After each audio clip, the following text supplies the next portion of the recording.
नमस्कार दोस्तों। आज हम लोग बात करेंगे भारत की भूगर्भिक चट्टानों के बारे में। भूगर्भिक चट्टानों की विशेषता क्या है, इनका निर्माण कैसे हुआ, किस काल से संबंधित हैं, इसके विभिन्न प्रकार के क्वेश्चन कैसे बनते हैं, इसके बारे में हम लोग विस्तार से अध्ययन करेंगे। इन सबको जानने से पहले अपन जान लेते हैं भूगर्भिक चट्टानों का क्या मतलब हुआ। जो धरातलीय चट्टानें होती है यही एक प्रकार की भूगर्भीय चट्टानें होती है। धरातल के नीचे जो चट्टानें होती है ना, यही एक भूगर्भिक चट्टानें होती हैं। इनको पढ़ने से पहले अपन जान लेते हैं कि भारत की सीमाओं के अंदर अपन अभी किसकी बात करेंगे, भारत की भूगर्भिक चट्टानों से संबंधित जानकारी लेंगे। अपन विश्व के परिप्रेक्ष्य में नहीं देख के भारत के परिप्रेक्ष्य में देखेंगे कि भारत की सीमाओं के संबंधित कौन कौन सी चट्टानें हैं या किस काल से संबंधित हैं, उसके बारे में विस्तार से अध्ययन करेंगे। ठीक है, तो सबसे पहले बात करेंगे ये जो भारत की सीमाओं के अंदर जो जो चट्टानें हैं उसका किस काल से संबंध है, क्योंकि एग्जाम में क्वेश्चन पूछ सकते हैं कि जैसे सबसे पहले बात करते हैं आद्य महाकाल। तो आद्य महाकाल से संबंधित कौन कौन सी चट्टानें? सबसे पहले एक ये होगी आर्कियन क्रम की चट्टानें, एक धारवाड़ क्रम की चट्टानें।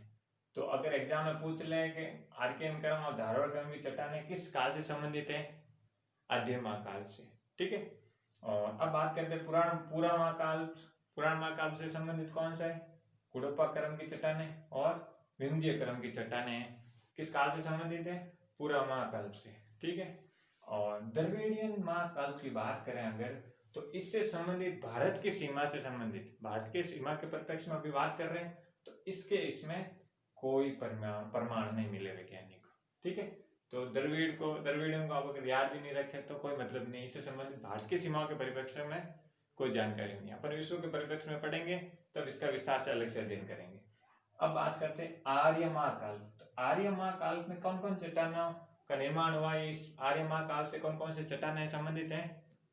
गोंडवाना क्रम की चट्टानें, दक्कन ट्रैप या दक्कन क्षेत्र की चट्टानें, टर्सरी क्रम की चट्टानें। ठीक है, तो आज हम लोग भारत के परिप्रेक्ष्य में जो जो चट्टानें हैं उसके विस्तार से अध्ययन करेंगे। तो सबसे पहले देखते हैं आर्कियन क्रम की चट्टानें है भारत के परिप्रेक्ष्य में। देखिए ये है आर्कियन क्रम की चट्टानें, ये धारवाड़ क्रम की चट्टानें, कुडप्पा क्रम की चट्टानें, विंध्य क्रम की चट्टानें, गोंडवाना क्रम की चट्टानें और दक्कन ट्रैप। ठीक है, ये जो इससे संबंधित भारत के परिप्रेक्ष्य में, भारत की सीमाओं के परिप्रेक्ष्य से संबंधित हैं, इसके बारे में हम लोग विस्तार से अध्ययन करेंगे। दोस्तों इन सबको जानने से पहले अपन जान लेते हैं चट्टानों का निर्माण कैसे होता है या कितने प्रकार से होता है। ठीक है, अगर चट्टानों के निर्माण की बात करें तो दोस्तों चट्टानों का निर्माण दो तरीके से होता है। कैसे? देखिए, पहला तरीका तो एक हो गया पृथ्वी की जो आंतरिक क्रियाएं होती है उसके माध्यम से चट्टानों का निर्माण हो। ठीक है, आंतरिक शक्तियों के माध्यम से। दूसरा हो सकता है अपरदन के कारण हो चट्टानों का निर्माण, या अवक्षेप के कारण चट्टानों का निर्माण हो। ठीक है, या मानव जनित कोई भी दूसरी क्रिया है तो चट्टानों का निर्माण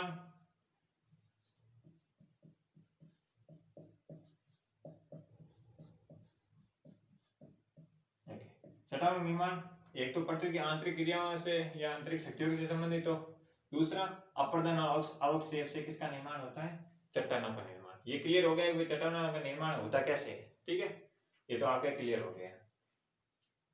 अब बात करते हैं पर्वतों का निर्माण कैसे हुआ, कितनी अवस्था में होगा। आप सोच रहे होंगे कि मैं चट्टानों को बढ़ाते बढ़ाते पर्वतों पर कैसे आ गए। आपको पता है कि इन्हीं के माध्यम से पर्वतों का निर्माण हुआ है। पर्वत भी क्या है, चट्टानों से ही धीरे धीरे निर्मित हुए हैं। तो अगर चट्टानों का विकास समझना है, चट्टानों का निर्माण कैसे है उसको समझना है, तो अपन को पर्वतों के निर्माण की अवस्था को समझना होगा। कैसे? अभी अपन लोग स्टेप बाय स्टेप बात करते हैं। अगर पर्वतों के निर्माण की अवस्थाओं की बात करते हैं तो ये 4 अवस्था में इनका निर्माण होता है। सबसे पहली अवस्था कौन सी होती है, या पहला चरण कौन सा होता है पर्वतों के निर्माण का? अपन पहले चरण की बात कर देते हैं। फर्स्ट चरण। दोस्तों पहले चरण की बात करें पर्वतों के निर्माण की, तो पहले चरण में किनका निर्माण हुआ, अरावली पर्वतमाला का। किसका निर्माण हुआ?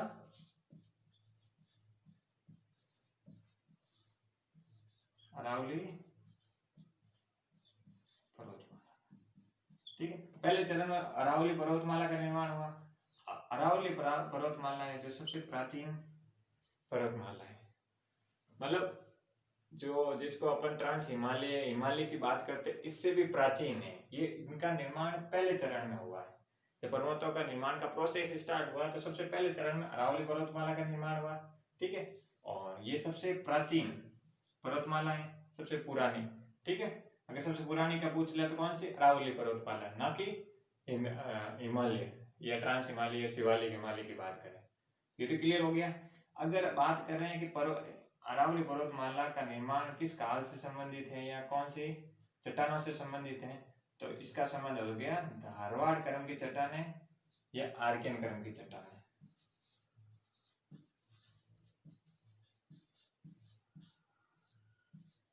ठीक है, ये तो हो गया पहला चरण। अब बात करते हैं दूसरे चरण की। देखिए, दूसरे चरण की बात करें तो दूसरे चरण में क्या हुआ था? दूसरे चरण में अगर विश्व के परिप्रेक्ष्य में बात करें तो कैलेडोनियन पर्वतों का निर्माण हुआ।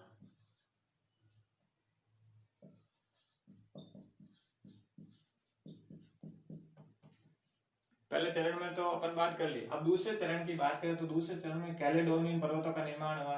अगर भारत के परिप्रेक्ष्य में बात करें तो किसका निर्माण हुआ? पूर्वी घाट का निर्माण। ये जो आपको ये स्थल दिख रहा है, ये जो क्षेत्र दिख रहे हैं, ये पूर्वी घाट है। इनका निर्माण, यहाँ पर पर्वतों का निर्माण महानदी पर या दामोदर जो भी है, ये सब नदियों के बारे में, नदियों के आसपास के जो पर्वतों का, छोटे छोटे पर्वतों का निर्माण हुआ है, क्योंकि ये नदियां इन पर्वतों को काट के बहती हैं। तो ठीक है, ये प्रायद्वीपीय भाग का, पूर्वी घाट का प्रायद्वीपीय भाग का हिस्सा है। तो दूसरे चरण में किसका? कैलेडोनियन पर्वत। भारत के परिप्रेक्ष्य की बात करें तो पूर्वी घाट का निर्माण हुआ। ठीक है, आपको स्टेप बाय स्टेप याद रखना, रटना नहीं। आपको पता है अरावली पर्वतमाला की मैंने पहले चरण में बात कर ली, तो ये तो फिक्स हो गया कि पूर्वी घाट का निर्माण अरावली पर्वतमाला के बाद ही हुआ है, क्योंकि दूसरे चरण की बात कर रहा हूं मैं। ठीक है, अब बात करते हैं तीसरे चरण की।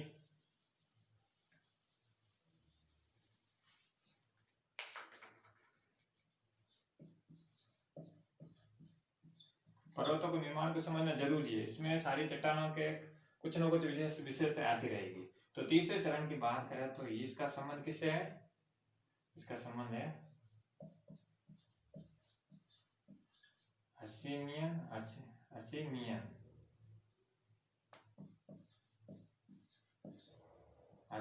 काल से संबंधित है।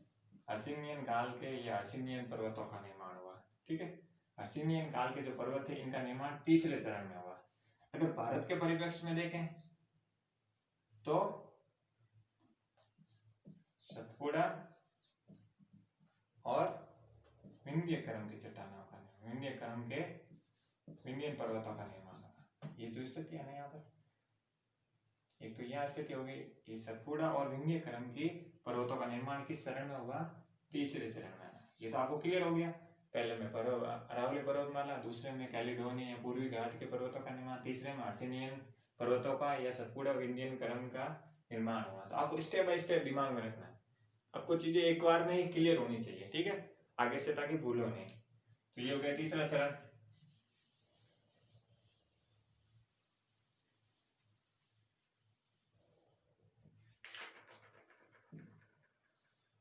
अगर चौथे चरण की बात करें तो चौथे चरण में किसका संबंध है? टर्सरी काल से संबंधित है। तो टर्सरी काल के जो पर्वत थे, टर्सरी काल के पर्वत थे, इनका निर्माण कब हुआ था, इससे संबंधित अपन लोग बात करेंगे। ठीक है, हर्षिनियन का तो हो गया। अब टर्सरी बात करें तो टर्सरी काल के पर्वतों का निर्माण हुआ था। तो टर्सरी काल के पर्वतों का निर्माण कब हुआ था? टर्शियरी। ठीक है, टर्शियरी क्रम के पर्वतों का इसका निर्माण हो गया। अगर भारत के परिप्रेक्ष्य में देखें तो भारत के परिप्रेक्ष्य में यहाँ पर वरद हिमालय, ट्रांस हिमालय और शिवालिक पहाड़ी या शिवालिक हिमालय का निर्माण हुआ। अब आपको समझ में आ गया पर्वतों के निर्माण के प्रोसेस में चौथे चरण में हिमालय का निर्माण हो रहा है। ये तो क्लियर हो गया, अरावली पर्वतमाला क्यों सबसे पुरानी है। पहले चरण में इसका निर्माण हो रहा है, चौथे चरण में किसका निर्माण हो रहा है, हिमालय के श्रृंखलाओं का निर्माण हो रहा है। ये क्लियर हो गया होगा। ये 4 बेसिक स्टेप हैं। नॉर्मली इसके बारे में कोई डिटेल से बताता नहीं है, लेकिन आपको चट्टानों के निर्माण का प्रोसेस समझना है तो इससे गुजरना होगा, क्योंकि आपको पता है कि अपन टर्सरी काल में ये शिवालिक और ये भी एक पहाड़ है, पर्वत चट्टानों से ही तो बने हैं कहीं ना कहीं से, तो ठीक है। तो ये हो गया 3 चरण। अब किसकी बात करेंगे, अब हम लोग बात करेंगे भारत की सीमाओं से संबंधित जो चट्टानें, 6 प्रकार की चट्टानें, ठीक है। इसकी अपन लोग स्टेप बाय स्टेप बात करेंगे। आर्कियन क्रम की चट्टानें, हम भारत के परिप्रेक्ष्य में बात कर रहे हैं, ठीक है। तो आर्कियन क्रम की चट्टानें किस काल से संबंधित है, हम लोगों ने पढ़ लिया, आदि महाकाल से संबंधित है। तो आर्कियन क्रम की चट्टानें हैं, इसकी विशेषताएं क्या है, इसके बारे में पढ़ते हैं दोस्तों। देखिए सबसे पहले क्या हो गया, आर्कियन क्रम की चट्टानें, ठीक है। देखिए दोस्तों, सबसे पुरानी चट्टानें की बात की जाएगी तो सबसे पहले पुरानी चट्टानें कौन सी, आर्कियन क्रम की चट्टानें, ठीक है। आर्कियन क्रम की चट्टानें होगी। इनका निर्माण कब हुआ, आपको पता है कि पृथ्वी जब बनी थी, एक आग का गोले का पिंड था, ठीक है। आग के गोले का पिंड था, धीरे धीरे पृथ्वी ठंडी होती गई, धीरे धीरे ठंडी होने के दौरान आर्कियन क्रम की चट्टानों का निर्माण हुआ। क्लियर हो गया। तो सबसे पहले कौन सी चट्टानों का निर्माण हो, आर्कियन क्रम की चट्टानें होंगी। अगर एग्जाम में पूछ ले सबसे पहले का, तो आर्कियन क्रम की चट्टानें। आपको क्रम भी याद करवाऊंगा मैं, क्रम भी याद करना जरूरी है, आपको विशेषताओं के साथ बताते रहूंगा ना, तो आपको आराम से क्रम याद हो जाएंगे, ठीक है। आर्कियन क्रम की चट्टानों की बात करें तो ये तो होगी, जब पृथ्वी ठंडी हुई तो धीरे धीरे ठंडी होने के दौरान आर्कियन क्रम की चट्टानों का निर्माण हो गया, ठीक है। अगर इसकी विशेषताओं की बात करें तो विशेषता क्या है इसकी, सबसे पहली विशेषता है इसमें जीवाश्म नहीं पाए जाते हैं। क्यों नहीं पाए जाते हैं, पृथ्वी पर जीवन भी स्टार्ट नहीं है, उससे पहले की बात कर रहा हूं मैं। अब जीवन ही नहीं है तो जीवाश्म कैसे, जीवाश्म का मतलब क्या हो गया, जीवों के अंश। अब पृथ्वी पर कुछ जीवन ही नहीं है तो जीवों के अंश कहां से आएंगे, ये तो क्लियर हो गया। तो ये विशेषता हो गई कि जीवाश्म नहीं पाए जाते हैं, ठीक है। और अलग से बात करें, जैसे कि अब जीवाश्म नहीं है तो मानव के होने का बात ही खत्म हो जाती है, ठीक है। और इसके अगर विस्तार की बात करें, अगर भारत में इसका विस्तार कहाँ कहाँ है, ये भी आपको पता होना चाहिए। विस्तार की बात करें तो ये जो तमिलनाडु है, ठीक है, ये तमिलनाडु का एरिया हो गया, तमिलनाडु, कर्नाटक, आंध्र प्रदेश, ये जो एरिया है ना, ये आर्कियन क्रम की चट्टानों से संबंधित है। आंध्र प्रदेश, छत्तीसगढ़, झारखंड, तो दक्षिणी भारत के आसपास के इलाकों में आर्कियन क्रम की चट्टानों के अवशेष मिले, प्रमाण मिले, ठीक है। ये तो क्लियर हो गया। अब आर्कियन चट्टानों से ग्रेनाइट है, नीस है, इनका निर्माण या इनके रूप में, अब इनके जो अवशेष मिलते हैं किसके रूप में होते हैं, ग्रेनाइट या नीस के रूप में मिलते हैं, ठीक है। तो ये होगी आर्कियन क्रम की चट्टानें।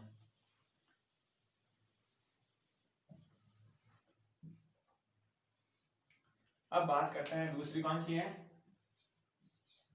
दूसरी है धारवाड़ क्रम की चट्टानें।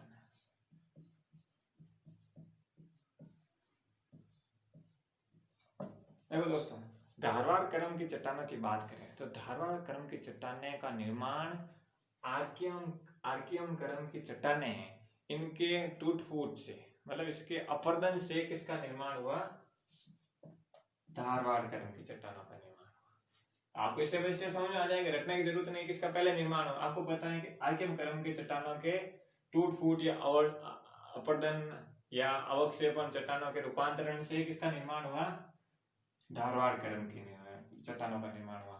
धारवाड़ क्रम की चट्टानें कहां पर, आर्कियन क्रम की चट्टानों के गर्त में हुई। क्यों, क्योंकि इससे टूटी फूटी है तो ऑब्वियसली कहीं और तो जाएंगे नहीं, टुकड़े कहीं आसपास ही गिरेंगे, तो इनकी गर्तों में किसका निर्माण हुआ, धारवाड़ क्रम की चट्टानें हुई। तो आपको ये पता है कि ये यहाँ पर मैंने स्थिति बताई, यहाँ से यहाँ कुछ जगह पर कि भाई आर्कियन क्रम की चट्टानें हैं, तो धारवाड़ क्रम की चट्टानें कौन सी होगी, देखिए एक तो ये कर्नाटक की स्थिति हुई, कर्नाटक के आसपास के क्षेत्रों में, और एक अरावली पर्वतमाला के, क्योंकि अपन लोगों ने पहले चरण में अरावली पर्वतमाला का निर्माण इसकी बात की है, उसमें हम लोगों ने बात की ये अर्कियन और धारवाड़ क्रम के संबंधित है। तो ये क्लियर हो गया धारवाड़ क्रम की चट्टानों का संबंध किससे है।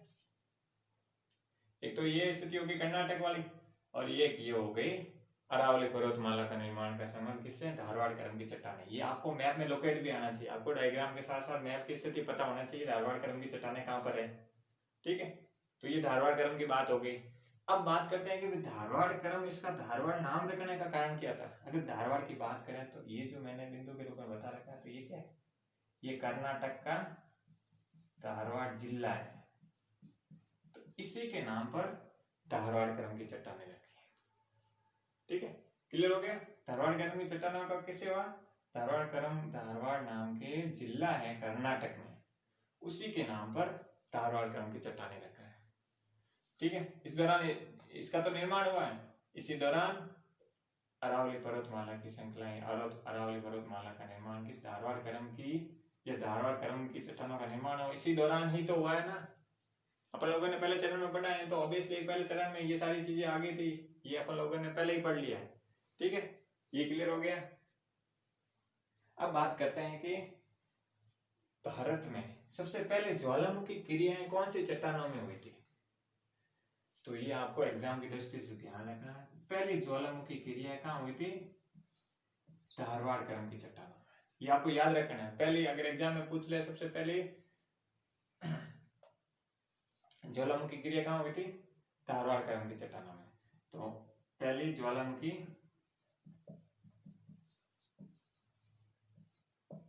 क्रिया कहाँ हुई, धारवाड़ क्रम की चट्टानों। क्लियर हो गया। ये एग्जाम के छोटे छोटे फैक्ट्स है, मैं एक एक के बारे में विशेषता बता रहा हूँ। अभी अपन लोग दूसरे नंबर पर धारवाड़ क्रम की चट्टानों का निर्माण, उसका निर्माण कैसे हुआ कि भाई आर्कियन क्रम की चट्टानों के टूटने से, इनके अवक्षेपण या अवक्षेपों से गर्तों में किसका निर्माण हुआ, धारवाड़ क्रम की चट्टानों का निर्माण। ठीक है, ये क्लियर हो गया। और अगर बात करते हैं इसमें जीवाश्म होते हैं नहीं होते हैं, दोस्तों नहीं होते हैं, जीवाश्म नहीं होते इसमें। अगर जीवाश्म नहीं है तो मनुष्य या मानव जाति का अस्तित्व भी ऑब्वियसली नहीं हो सकता। ठीक है, ये क्लियर हो गया। और इसके अलावा अगर कोई बात करें,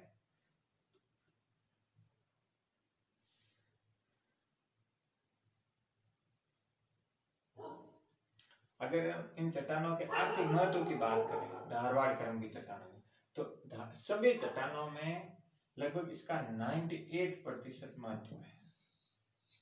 अब आप समझ गए होंगे आर्थिक दृष्टि से कि क्यों महत्वपूर्ण है, क्योंकि यहाँ पर सोना, चांदी, अभ्रक, क्रोमाइट, सारे धात्विक अधात्विक तत्व इन चट्टानों में पाए जाते हैं।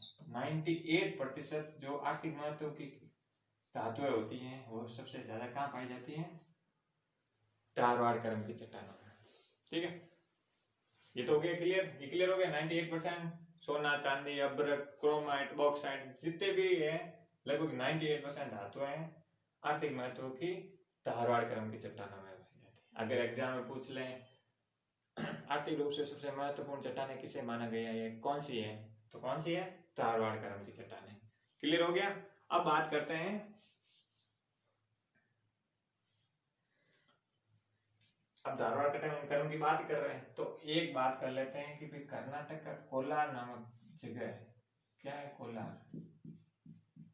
तो यहाँ पर क्या है, मैक्सिमम सोना, सोने की खाने या सोना कहाँ है, कोलार हट्टी की खाने हैं, वहां पर किस चट्टानों से संबंधित है, धारवाड़ क्रम की चट्टानों से संबंधित है। और सोना कहाँ पाया जाता है, कोलार हट्टी की खाने कहाँ है, कर्नाटक में। अगर आपको चट्टानों के कौन से चट्टानों से संबंधित है, धारवाड़ क्रम की चट्टानों से कौन सी जगह से संबंधित है, कर्नाटक में, उसमें भी कौन सी जगह है, कोलार, किसका है, सोने का, सोने के खाने या सोने का उत्पादन होता है।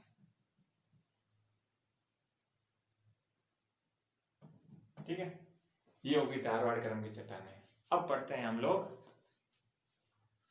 कुडप्पा क्रम की चट्टानें। ठीक है, ये तो धारवाड़ क्रम की बात होगी। अब तीसरे नंबर पर कौन सी है,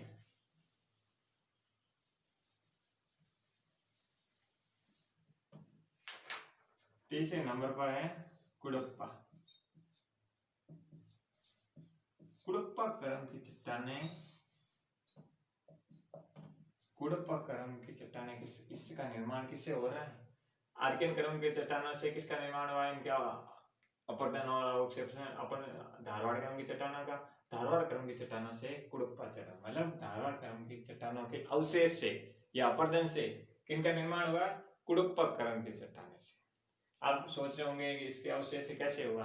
जैसे मैं हूं, मेरे एक कान टूट के नीचे गिर गया, ठीक है, नीचे गिर गया तो क्या हुआ? ये कहीं और तो नहीं गया ना, तो ये नीचे गिर गया तो यहाँ पर सारे मेरा अपरदन हुआ कान का, नीचे गिर गया तो इससे क्या होगा? यहाँ पर एक अलग चट्टान बन गई। तो ये क्या होगी? इससे धारवाड़ से अलग होके या धारवाड़ के अपरदन से कुडप्पा, ये प्रोसेस आर्कियन से धारवाड़, धारवाड़ से कुडप्पा। तो आपको क्रम याद हो रहा होगा, ठीक है। तो धारवाड़ से कुडप्पा हो गई। कुडप्पा चट्टानों की स्थिति क्या है उसकी बात कर लेते हैं। तो इसका विस्तार है, कहां पर है? आंध्र प्रदेश का जो तट है ना ये, और कुछ यहाँ पर है, लेकिन ये स्थिति मैन है। आंध्र प्रदेश के जो तट है ना यहाँ पर है कुडप्पा करम। आंध्र प्रदेश का जो क्षेत्र है यहाँ पर कुडप्पा करम चट्टानों से संबंधित है। इसमें अगर दोस्तों बात करें, अगर इनकी बात करें तो इसमें क्या है? अगर पूछे जीवाश्म है या नहीं, अपन दोनों में तो बोल दिया नहीं है, तो दोस्तों इसमें भी नहीं है। जिसमें होंगे मैं उसमें बता दूंगा। इसमें जीवाश्म नहीं है तो ये क्लियर हो गया, इसमें जीवाश्म नहीं है। इसका विस्तार आंध्र प्रदेश हो गया, छत्तीसगढ़ हो गया, उड़ीसा हो गया, या कुछ पूर्वोत्तर राज्यों में भी इसका कुडप्पा चट्टानों का विस्तार है। ठीक है दोस्तों।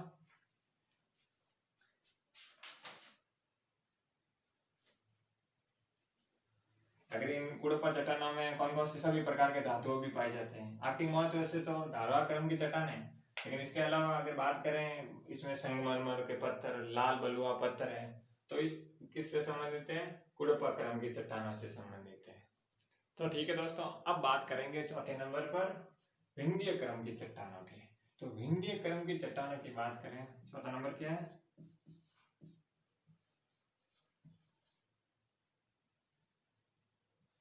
विंध्यन करम की चट्टान। अगर विंध्य करम की चट्टानों की बात करें तो सबसे पहले आपको पता होना चाहिए इसका निर्माण कैसे हुआ।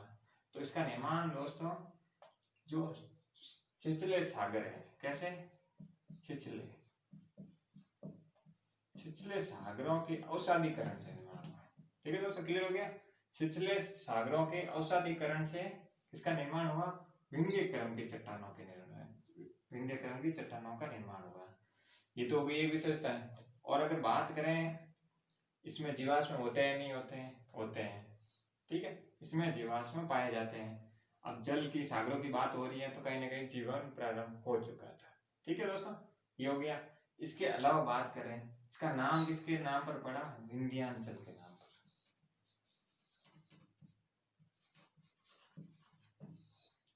इसका नाम किसके नाम पर पड़ा? विंध्यांचल। जो ये स्थिति है विंध्यांचल पर्वत है, ये विंध्यन करम की चट्टानें कौन सी होती है? ये हो गई। कहाँ पर? मध्य प्रदेश के आसपास के क्षेत्रों से संबंधित है। मध्य प्रदेश के आसपास जो क्षेत्रों से संबंधित है, विंध्यांचल के नाम पर इसका विंध्यन करम की चट्टानें पड़ा। अब बात करते हैं कि इसकी विशेषताएं, खास विशेषताएं क्या होती है। जो किमरेले करम की चट्टानें, इसमें क्या है? कौन सी? विंध्यन करम की चट्टानों से संबंधित किमरेले करम की जो चट्टानें है, इससे किसकी प्राप्ति होती है या क्या प्राप्त होता है? हीरा। हीरे की प्राप्ति किससे होती है? किमरेले करम की चट्टानों से प्राप्ति हो रही है। अब ये भी आपको पता होना चाहिए कौन से जिले या कौन से राज्य से संबंधित है। तो दोस्तों एमपी का पन्ना जिला, एमपी का क्या? पन्ना जिला और गोलकुंडा। एमपी का क्या? गोलकुंडा और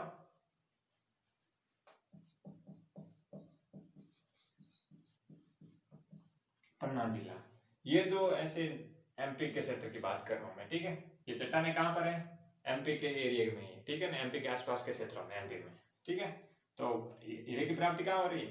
एमपी का एक पन्ना जिला है, वहां पर जो किमरेले की खादान है या किमरे की चट्टानें हैं जहां पर, ठीक है, गोलकुंडा में। ये दोनों क्षेत्र कहां पर है? एमपी में। तो ये हो गया क्लियर। अगर इसके विस्तार की बात करें तो अगर विस्तार की बात करें तो इसका कुछ सिरा हो गया, देखिए ये एमपी है, इसका कुछ सिरा यहाँ पर, ये थोड़ा मैंने छोटा बनाया है, बट कुछ सिरा इसका गुजरात से भी लग रहा है, कुछ उत्तर प्रदेश से भी लग रहा है, एमपी हो गया, ये आसपास कुछ सिरा छत्तीसगढ़ से। तो इस विभिन्न क्रम की चट्टानें कहाँ का पहले होगी, कुछ सिरा गुजरात के आसपास, छत्तीसगढ़, कुछ सिरा शायद दक्षिण राजस्थान का कुछ सिरा लग रहा हो, ठीक है ना, महाराष्ट्र का कुछ सिरा लग रहा है। तो विभिन्न क्रम की चट्टानें क्लियर हो गया। अगर काल का पूछ ले, किस काल से समय, पुराण महाकाल, पूरा महाकाल से, ठीक है ना, ये क्लियर हो गया। अब बात करते हैं अपन लोग गोंडवाना क्रम की बात करते हैं। गोंडवाना क्रम की बात करें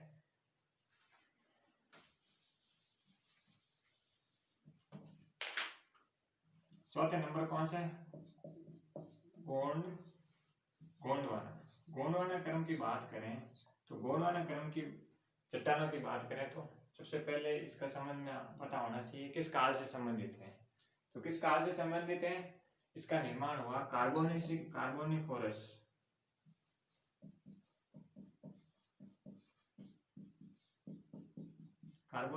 और जुरासिक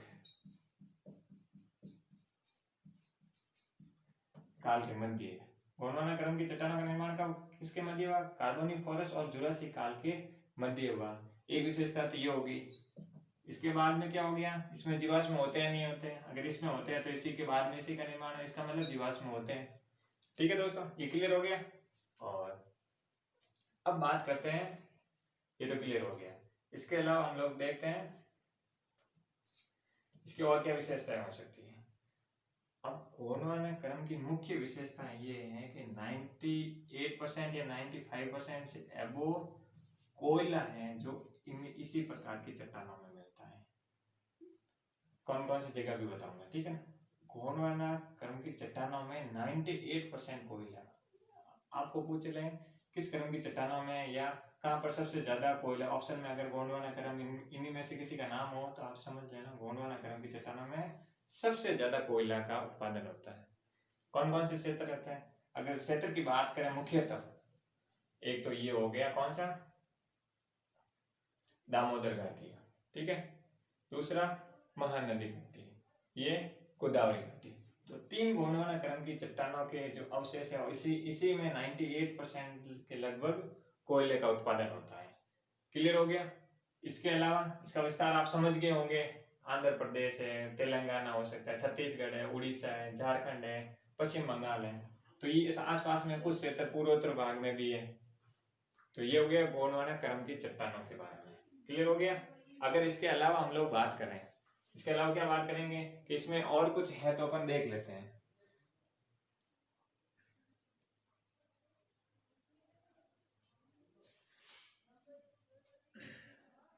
अगर यहाँ इस क्रम की यहाँ पर क्या है, मछलियों के अवशेष मिले हैं, मछलियों के अवशेष भी मिले हैं ये, ठीक है।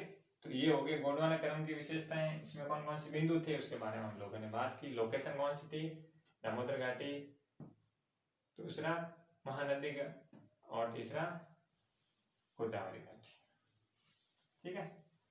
अब बात करते हैं सबसे अंत में, आज के टॉपिक का सबसे अंतिम टॉपिक कौन सा है, दक्कन ट्रैप। अब दक्कन ट्रैप क्या होता है, दक्कन ट्रैप की स्थिति तो आप समझ गए होंगे कि ये जो महाराष्ट्र और गुजरात का क्षेत्र या कुछ कर्नाटक का ऐसा लग रहा है, ये क्या है दक्कन ट्रैप। दक्कन ट्रैप, दक्कन की चट्टान ने दक्कन रखने का कारण क्या उसके बारे में पढ़ते हैं। तो दक्कन ट्रैप की चट्टानों का निर्माण क्या हुआ, ज्वालामुखी उद्गार से। दक्कन ट्रैप या दक्कन ट्रैप की चट्टानों का निर्माण किससे हुआ, ज्वालामुखी उद्गार से। इसका विस्तार कहाँ का है, कुछ गुजरात का क्षेत्र है, महाराष्ट्र है, कुछ कर्नाटक में आ जाता है, कुछ मध्य प्रदेश का हिस्सा आ जाता है। क्लियर हो गया। दक्कन ट्रैप का निर्माण ज्वालामुखी उद्गार से हुआ। कहाँ, किसके आसपास हुआ, अपन पृथ्वी के निर्माण में स्थलखंड का विभाजन होना, उसके बारे में अलग से पढ़ेंगे, ठीक है। अभी मैं सिर्फ भारत के परिप्रेक्ष्य में बता रहा हूँ, इसलिए इसके कैसे चट्टानों का दूसरा प्रोसेस है वो भी पढ़ेंगे, ठीक है। ये तो हो गया ज्वालामुखी प्रोसेस। ये किसके आसपास का क्षेत्र है, महाराष्ट्र के विदर्भ से आसपास में ज्वालामुखी उद्गार उत्पन्न हुआ था। दक्कन ट्रैप का जो दक्कन ट्रैप है ये ज्वालामुखी लावे का जो क्षेत्र है, ज्वालामुखी लावे से निर्मित है। जब ज्वालामुखी उद्गार हुआ ऑब्वियसली एक लावा निकला होगा, जो ये लावा जनित क्षेत्र है, ये बेसाल चट्टाने भी बोलते हैं इसे। ठीक है, बेसाल चट्टाने का निर्माण दक्कन ट्रैप के चट्टानों से संबंधित है। ठीक है, इसके अलावा विस्तार हम लोगों ने पढ़ लिया। अगर और कुछ बात करें इसमें दोस्तों, इसके अलावा अपन लोगों ने जो इम्पोर्टेंट टॉपिक्स थे इसके अंदर पॉइंट्स है वो सारे पढ़ लिए। ठीक है दोस्तों, और इसके अलावा हम लोग देख लेते हैं कि भाई इसमें क्वेश्चन कैसे बनेंगे, वो भी मैंने आपको पहले ही बता दिए हैं। तो ठीक है दोस्तों, अगर आपको वीडियो अच्छा लगा हो तो आप ज़रूर कमेंट कीजिए, लाइक कीजिए, शेयर कीजिए। कुछ कमी रही हो तो कमेंट बॉक्स में ज़रूर बताएं, ताकि आने वाले वीडियो में सुधारा जा सके। ठीक है दोस्तों, थैंक यू दोस्तों।